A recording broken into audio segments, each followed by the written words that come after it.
A sua voz forte, melódica e compassada esconde os 75 anos que há de fazer em julho. Voz de ouro e coração de leão. É assim o meu convidado de hoje, o mais antigo relator desportivo em atividade, uma referência do desporto português, um mestre para várias gerações, incluindo a minha.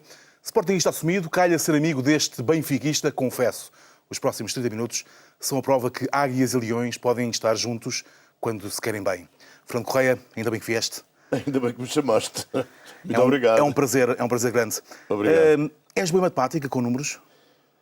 Não, muito mal. Sou de letras. És de letras? Sou de letras, pá. Portanto, naturalmente não sabes, se eu te perguntar quantos golos já gritaste na vida, não tens memória. Não consigo dizer-te, mas naturalmente há uma coisa que eu te posso dizer. Nenhum deles me provocou rouquidão. Ou tivesse sido do Sporting, do Benfica ou de outro clube qualquer.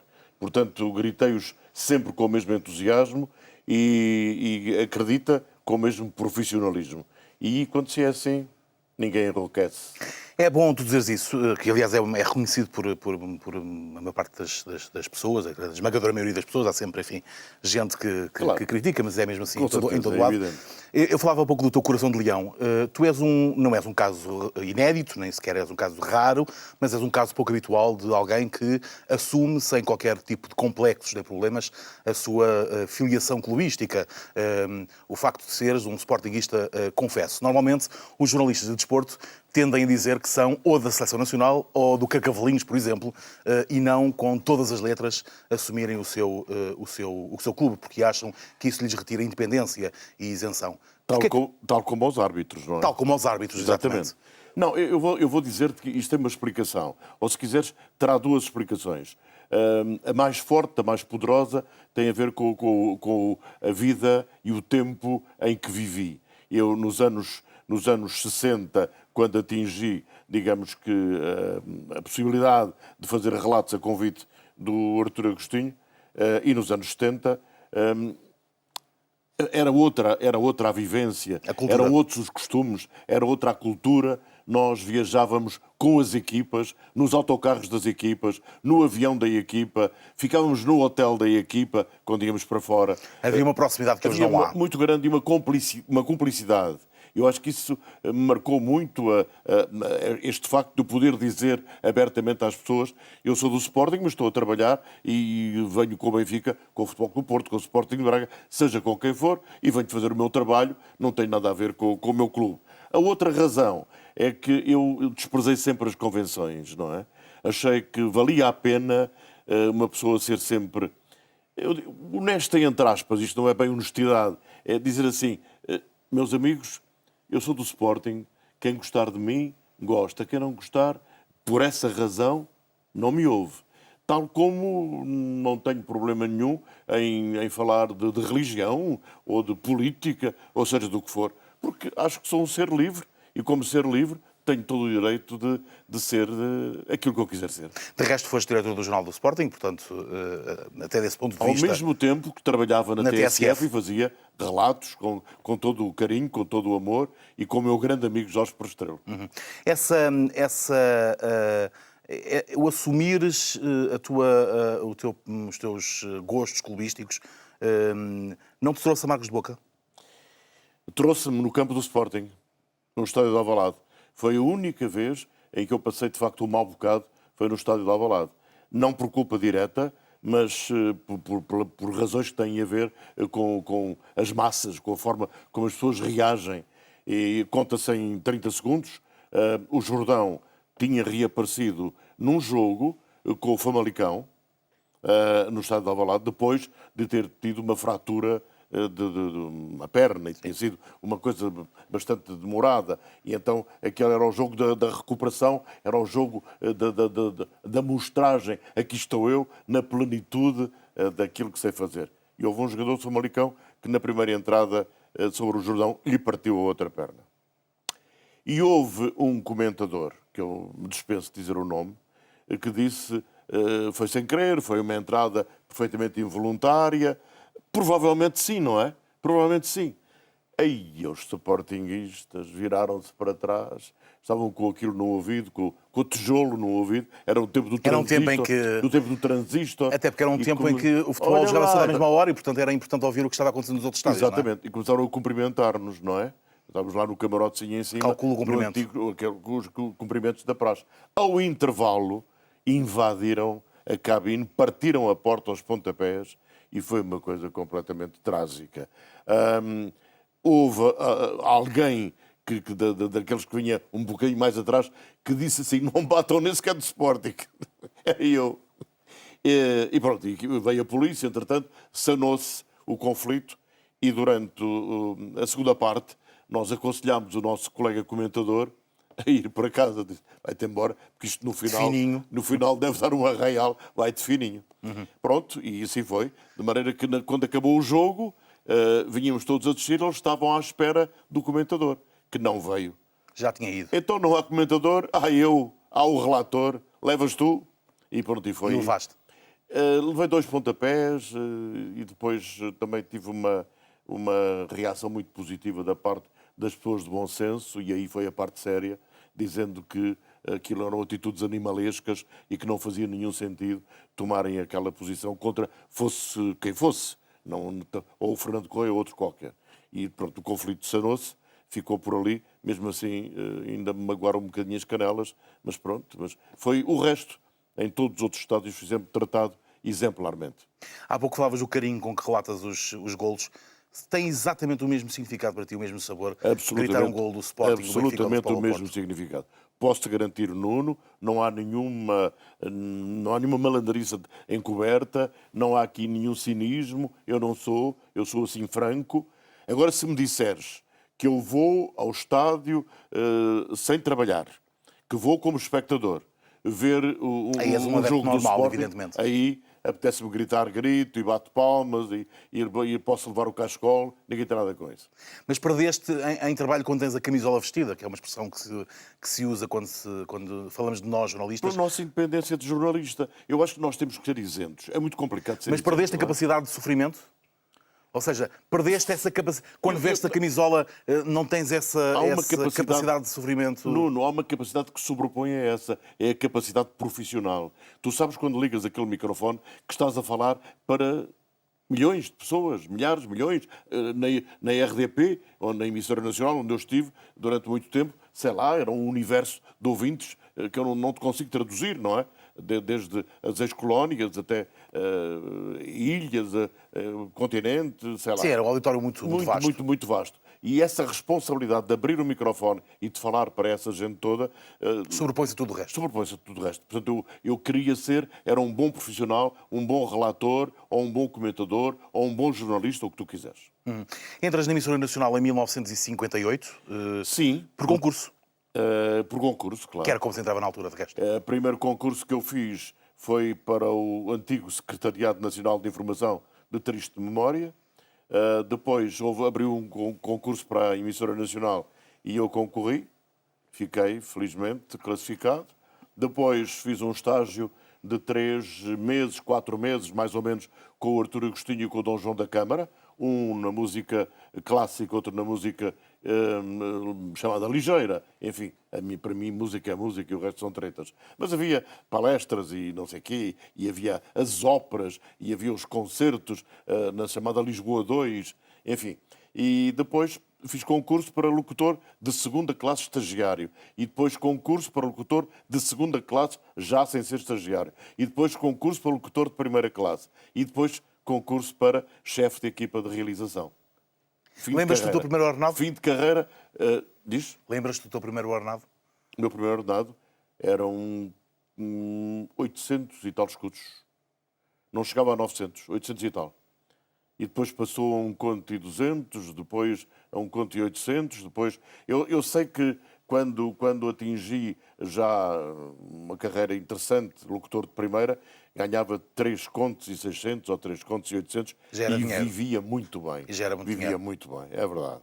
Os relatos só chegaram 5 anos depois, não chegaram logo. Aliás, fizeste esse caminho. Para mim, eu quando entrei na emissora tive esse estágio e dediquei-me... Nunca tinha ido ao futebol para fazer relatos, não sabia o que era. Mas já isso. gostavas muito de futebol? Ia com o meu pai ao futebol e era sócio do Sporting já. Isso foi uma prenda que ele deu quando eu nasci, disse ele. Portanto, eu não sabia porque é que era do Sporting, mas tinha um cartão de sócio e tinha uma fotografia com 7 meses equipada a Sporting, não é? que ainda tenho, está no Museu do Sporting, em Leiria, do meu amigo Bernardes Diniz, que é um carola tremendo, e tem lá a minha fotografia. E estive na emissora nacional, na antiga, que corresponde à atual RDP, estive durante até 64... Até 30 anos. Até 65, 30 anos até por chegar aí. ao Rádio Clube Português. Sim, mas sem fazer relatos. Ok. Não. Eu vou-te contar porque é que comecei a fazer relatos. Porque diziam eles que era um bom repórter, que era um bom jornalista, e a reportagem, como tu sabes, é uma tarefa muito complicada, muito difícil de fazer, mas muito bonita também. E eu fiz muitas reportagens da partida dos soldados para as colónias. E depois estive nas colónias, mandaram-me para Angola e para Moçambique fazer reportagens da chamada Guerra Colonial. E depois, quando vim para cá, outra vez, fiz reportagens da chegada das tropas ou das urnas dos militares. Pois. Isso marcou-me de uma forma terrível. E eu não aguentei. E cheguei ao pé do Artur Agostinho, que era, nessa altura, o grande responsável também pela secção de desporto, e disse-lhe, não haverá outra coisa para eu fazer aqui na casa, tenho que continuar a fazer isto. E ele compreendeu. E disse-me, vai então lá fazer um relato para eu ouvir. Nunca tinhas imaginado? Nunca tinha feito relato nenhum. E fui com uma máquina daquelas pesadíssimas que havia antigamente, era uma Nagra, pesava 30 quilos de fita, lavei aquilo ao ombro e fui para o estádio do Sporting, onde me sentia um pouco mais à vontade, porque era sócio. Fui para a bancada, com o microfone. E relataste o quê? E relatei um jogo, não me lembro Já não qual era. lembras? Não me lembro. E depois mostrei ao Artur Agostinho. Eu acredito que ele tenha ouvido, porque passado uns 2 ou 3 semanas, chamou-me e disse, vais iniciar a tua carreira desportiva. E então mandou-me para o Seixal, estava o Seixal na primeira divisão, num jogo com o Vitória de Guimarães, com comentários do Aurélio Márcio. Nunca mais esquecerei isso. Que reencontrei depois na TSF mais tarde. Exatamente. Depois a Rádio Comercial acabou por ser...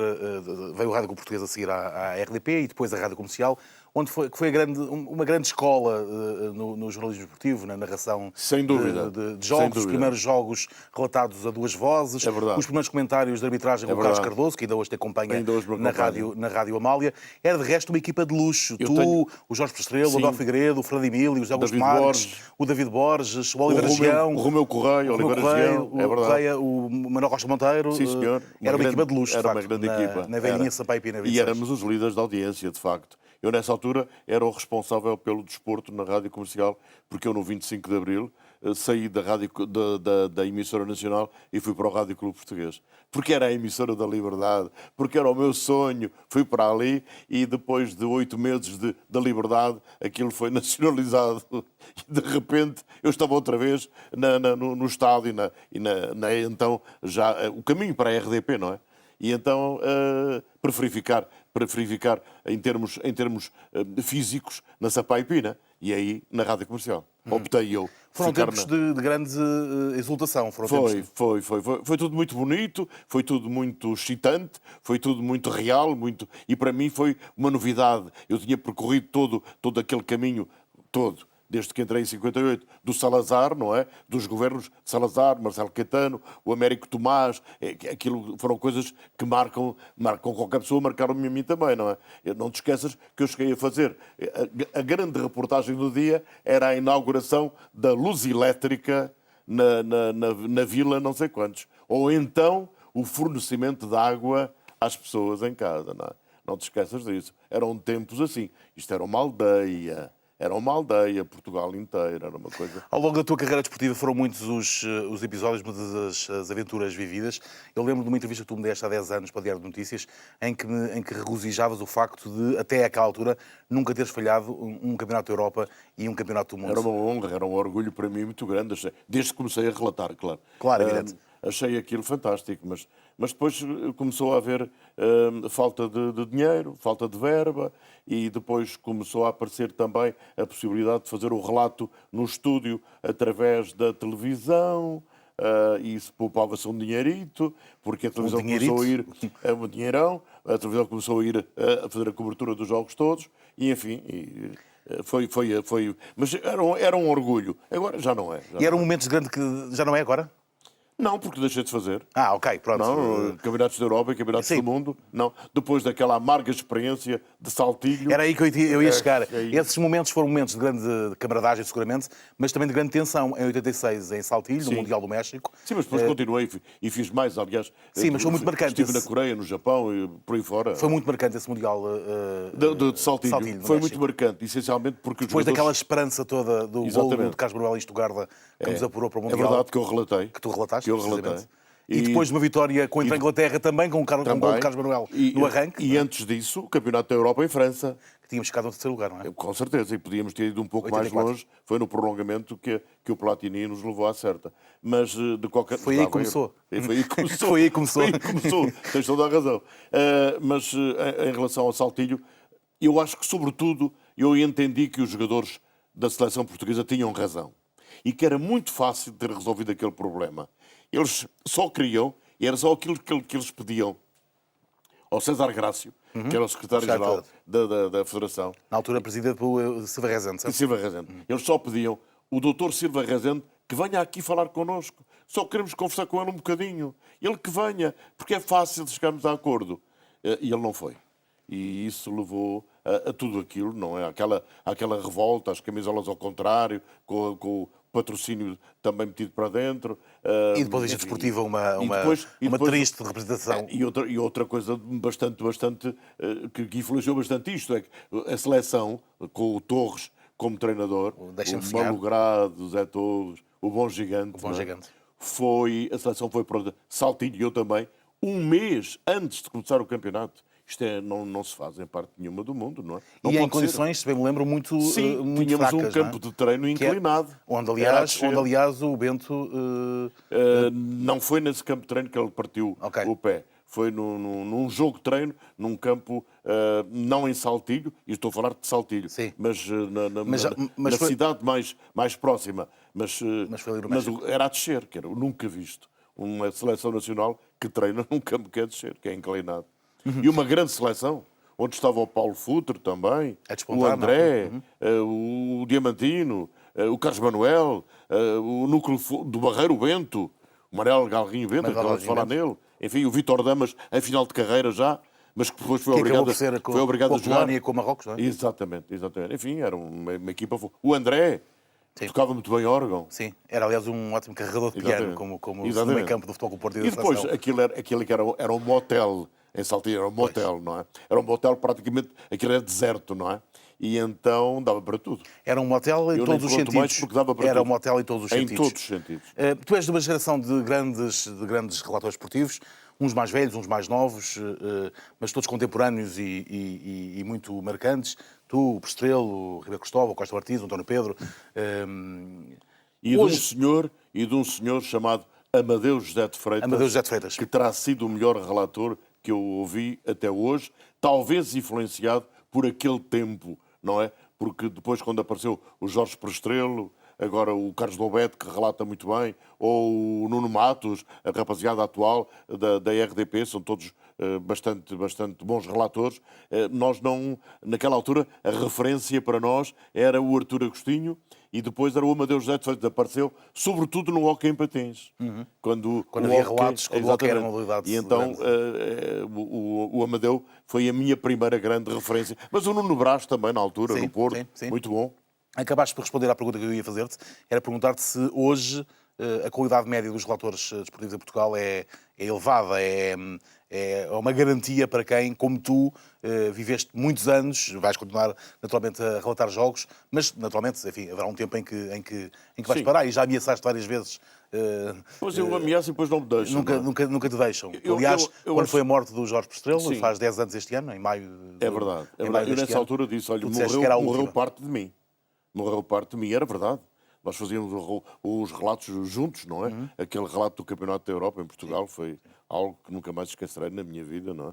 E também não me esqueço daquele último relato dele. Em Alkmaar. Em Alkmaar também, não. É inesquecível. Mas deixa-me dizer-te que eu não quero ser de forma nenhuma nem deselegante nem injusto. E acho que, não havendo uma grande geração de relatores, há alguns relatores, nesta altura, que são relatores muito bons. Agora, não há uma grande geração de relatores. E há outra coisa péssima, é que não se criou uma escola de relatores desportivos na altura em que se devia ter criado. E isso agora já há, graças às palavras ditas, já temos alguma coisa nesse sentido, que me parece muito interessante, mas na altura em que era fundamental fazer-se, a transição não foi feita. E então aparecem uns rapazes que nas chamadas rádios locais fazem algumas coisas com graça, com jeito. E muitos deles jeito. depois chegam às rádios Exatamente. ditas Mas uma escola não há. E por isso é que ainda hoje no relato desportivo se ouve coisas que não são corretas, não é? Há uma que se diz muito vulgarmente, fulano corta a bola. Não corta a bola nenhuma, só não há bola para jogar. Corta o passe, intercepta. Agora, corta a bola, não é? Isto ouve-se a cada passe, não é? Uhum. E o árbitro marca. O árbitro não marca nada. Repita. Assinala. Não é? Decide, assinala. Ajuiza. Quem marca... Esse rigor da linguagem é essencial num relatório desportivo? Deveria ser essencial. Eu prezo muito a língua portuguesa e prezo muito... eu não gosto de frases feitas, nem gosto de chavões. E, portanto, procuro sempre no relato, mesmo agora que faço mais pela televisão, ou para a televisão, para ser mais correto, para a televisão, e devo isso à TVI, que foi, de facto, a grande impulsionadora da minha entrada na televisão, talvez tardia, mas a tempo de tentar criar a linguagem própria para a televisão, porque não havia uma linguagem própria. O ritmo é outro, naturalmente. Não quer dizer que eu tenha sido o criador disso, mas devo ter contribuído um pouco para arranjar a fórmula ideal entre o relato de rádio e o relato de televisão. Não podem ser iguais, como é evidente, mas há ali uma solução intermédia de compromisso que nunca tinha sido encontrada. Eu lembro-me do tempo em que se via os jogos na televisão e que se baixava o som da televisão e que só via na rádio. E, portanto, o que é preciso é tentar evitar isso. Exatamente. Esse é o combate, não é? É esse o combate. Qual é o tempo certo? Mas isso é bom para a rádio e é bom para a televisão. Ninguém vai querer na televisão, não é bonito ter um comentador, ou dois comentadores, ou um narrador e um comentador na televisão com o som desligado a ouvir a rádio. Não é bonito. Não é bonito, não é honesto, acho que vamos ter que evitar isso. Agora temos é que arranjar ali o antídoto para a monotonia. O relato é uma festa. O futebol tem de ser uma festa, não pode ser monótono. A escola brasileira é exemplar nisso. Ouçam os relatos. O ouvinte não tem culpa se o jogo é bom ou mau, não é? Com certeza. Ouçam a narração brasileira. E está aí a solução. Quase 75 anos, qual é o segredo desta longevidade? Dessa voz clara, forte, compassada? Tenho a sorte de ter esta voz e de manter esta voz. E enquanto a mantiver, vou falando, não sei se relatando, se comentando, se apenas falando, mas tenho que agradecer, não sei a quem. Mas há alguma mesinha, bebes chá de perpétuas roxas? Sentado aí numa secretária idêntica a essa, o Júlio Isidro perguntou-me, no seu inesquecível programa, perguntou-me qual era o segredo. E eu disse, tal como a rainha de Inglaterra, bebo todos os dias à noite e antes de deitar, um bom gin tónico. Aliás, tu sempre foste um homem... É a resposta possível. Sempre foste um homem de prazeres, não é? Ainda há pouco mais de um mês... Tive um bar, eu. Exatamente. Tive um bar. Ainda há pouco mais de um mês almocei contigo e vi como tu, o prazer da mesa, partilhamos esse prazer da mesa. Da boa comida portuguesa. As pessoas que se privam muito acabam, depois, por ser menos felizes? Eu gosto muito de estar à mesa e gosto muito de ter os meus amigos à mesa. Não são... mas também é bom perceber quem são os verdadeiros amigos, porque partilhar uma refeição com um falso amigo não é bom. Nem é correto para a cozinheira, nem para a cozinha, nem para o paladar. Não é digno.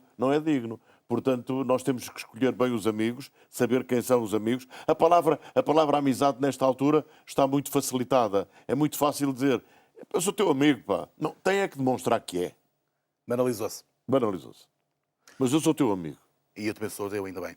Fernando, estamos a poucos dias, neste momento em que estamos a conversar, do lançamento do teu mais recente livro. Digo mais recente porque são vários que tu já lançaste, de vários tipos, de várias naturezas. Este piso 3, quarto de 313, que é o livro que vai ser lançado dentro de dias, e que é um livro tocante e especial. Esse é o livro que eu não queria ter escrito. Não queria.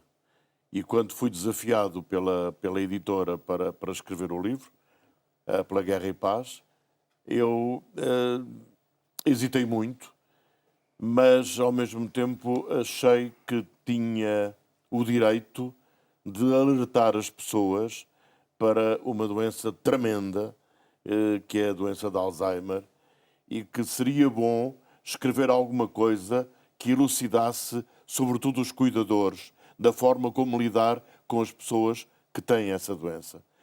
Infelizmente, em Portugal, ainda há pouca informação a respeito, embora haja já bastante gente preocupada com isso, e até uma associação de Alzheimer e boas clínicas onde se trata essa doença, onde se trata. A doença não tem cura, portanto, onde se acompanha e dá-se a maior dignidade possível. Pois, pelo menos, dar dignidade ao doente mas mesmo assim, quando se chega à família, quando se chega à família vulgar espalhada aí pelo país, nós percebemos que as pessoas não sabem o que é. E não sabem detectar a doença. E maltratam o doente de Alzheimer. Isso é tremendo. Isso provoca uma grande dor. Eu escrevi isso por causa da doença que atacou a minha companheira, a mãe das minhas últimas 3 filhas, porque eu já tive duas gerações de filhos, embora com 3 ligações completamente diferentes, e essa presença na minha vida de uma senhora com a doença de Alzheimer foi altamente marcante para mim. Portanto, para não ser piegas, volto ao princípio, ela está viva, está internada numa casa de saúde, que eu saúdo, isto é uma redundância, mas é verdade, que é a Casa de Saúde das Irmãs Hospitaleiras na Idenha. É fantástica, é uma casa especializada em doenças mentais, em doenças de impossível recuperação cognitiva, é o caso, e este livro também é um pouco dedicado E é um livro... a essas pessoas que se dedicam ao cuidado desses doentes. E é um livro escrito na primeira pessoa, portanto, presumo que não tenha sido nada fácil escrevê-lo. Não foi nada fácil, não foi. E é muito difícil falar dele também. Será lançado muito breve, nos próximos dias. Este contacto com a doença dá-te uma outra perspectiva da vida? Deu-te uma outra perspectiva da vida? Certamente que sim. Certamente que sim. Primeiro tive perante mim um complexo tremendo de culpa, porque achei que eu tinha contribuído de alguma maneira, porque sou um ser humano igual aos outros, podia ter contribuído para a progressão dessa doença ou para o agravamento dessa doença. É uma forma completamente errada de ver. Mas eu, como ser humano, achava que provavelmente eu não fiz aquilo que devia ter feito, não é? E daí também o querer rapidamente escrever um livro que retratasse isso. O rapidamente demorou 2 anos a ser escrito. Uma espécie de catarse? Não é tarde. Não, uma espécie de catarse, dizia eu. Sim. Te libertou-te um bocadinho dessa tua... Libertou-me um bocadinho disso, mas agora, neste momento em que estou a falar, eu sinto-me completamente liberto e sinto que não tive culpa nenhuma, porque, evidentemente, conheço a doença a palmos, conheço os médicos, falamos longamente nisso, conheço os enfermeiros, sei tudo, ou quase tudo a respeito disso, e, portanto, o que eu posso dizer é que esse livro ajuda as pessoas que não sabem a serem mais competentes e mais carinhosas e mais amigas dos seus doentes, daqueles que lhes estão próximos. Contra o Alzheimer, Nascido da Dor, o livro que transmite o consolo e felicidade. Piso 3, quarto 313, é o livro de Fernando Correia, da Guerra e Paz, que vai ser lançado por estes dias. Fernando, ainda bem que vieste. Ainda bem que és meu amigo, que me chamaste. Não queria ter terminado assim, mas pronto, estou feliz, estou contigo. Mas terminamos também de uma forma que pode ajudar outras pessoas, e isso Sim. é fundamental, terá sido também esse o principal A solidariedade objetivo não é uma palavra vã. A solidariedade é uma das palavras mais importantes da língua portuguesa. E enquanto assim for, naturalmente, é muito melhor. obrigado, Muito obrigado, Fernando. Assim passaram 30 minutos de grande intensidade com Fernando Correia. Bola curta, à flor da relva, máquina oleada, entrosamento total, 30 minutos de técnica elevada, de grande rigor tático e de passos bem medidos para o coração da área. Dentro de uma semana voltamos a jogar em casa, na RTP Informação. Esperamos por si, à entrada do relvado. Por aqui, o campeonato ainda agora começou.